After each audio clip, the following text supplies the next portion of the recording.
हर्षवर्धन पाटलांना शरद पवार गटाच्या स्थानिक नेत्यांनी विरोध केलाय। माझ्यावर अन्याय झाला, माझं मन रडतंय असं अप्पासाहेब जगदाळे यांनी म्हटलंय, तर प्रवीण मानेंनी देखील नाराजी व्यक्त केली आहे।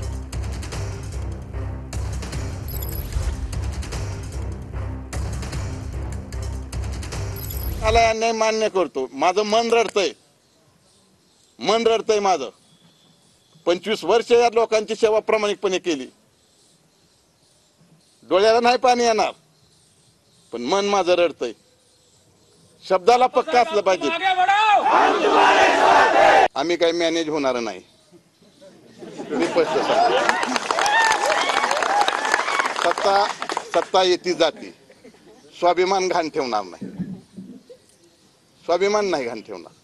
सगळे कार्यकर्ते सगळ्याचा आग्रह आहे की काही झालं तरी इंदापूरमध्ये इथं तिसरा पर्याय झाला पाहिजे। येणाऱ्या 11 तारखेला, बरोबर ना आपण?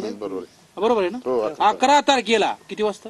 10 वाजता 10 वाजता मार्केट कमिटी या ठिकाणी भव्य मेळावा कार्यकर्त्यांचं आणि सर्वसामान्य नागरिकांचं ऐकून घेण्यासाठी मेळावा आयोजित केलेला